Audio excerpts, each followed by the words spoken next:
வணக்கம் குழந்தைங்களா. இன்னைக்கு நம்மளோட பாட்டியோட அடுத்த கதை என்னன்னு கேட்போமா? ஒரு அழகான கிராமத்தில் ஒரு வீட்டில் ஒரு பாட்டி தனியாக வாழ்ந்துட்டு இருந்தாங்களாம். அந்த பாட்டிக்கு தன்னோட வீடு, சுற்றி இருக்கிற தோட்டங்கள், பறவைகள் எல்லாத்தையும் சுத்தமாக வச்சுருப்பாங்களாம் எப்போதும். அப்படி சுத்தமாக வச்சிருக்கிற பாட்டிக்கு காகங்கள்னாலே பிடிக்காதான். காகங்கள் தன்னோட தோட்டத்தில் நிற்கிறத பார்த்து கோவப்பட்டு எப்போதும் அடித்து விரட்டிக்கிட்டே இருப்பாங்களாம்.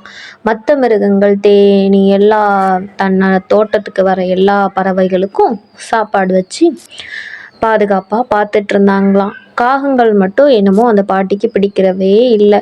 அப்படி இருக்கையில் ஒரு நாள் தன்னோட சுத்தமாக இருக்கிற வீடு, தோட்டங்கள் எல்லாம் குப்பையாக கிடந்துச்சு.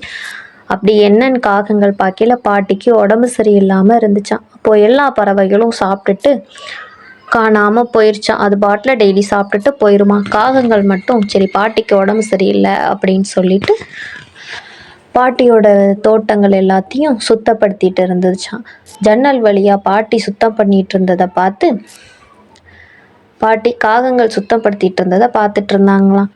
அப்படி இருக்கையில் காகங்கள் சுத்தப்படுத்திட்டு இருந்ததை பார்த்த பாட்டி ரொம்ப மனசுடைஞ்சு வருத்தப்பட்டாங்களாம். அச்சோ, நம்ம டெய்லி இந்த காகங்களை அடித்து விரட்டிகிட்டு இருந்தோமே, நமக்குன்னு உடம்பு சரியில்லாமல் வந்தப்போ இந்த காகங்கள் தான் நமக்கு உதவி செய்யுது அப்படின்னு சொல்லி மனசளவில் ரொம்ப வருத்தப்பட்டு காகங்கள் திட்டினதை நினச்சி வருத்தப்பட்டுட்டு இருந்தாங்களாம்.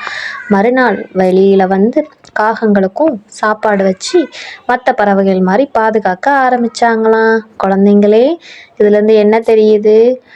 எந்த பலனும் எதிர்பார்க்காம மற்றவங்களுக்கு உதவி செஞ்சால் நமக்கும் நல்லதே நடக்கும்.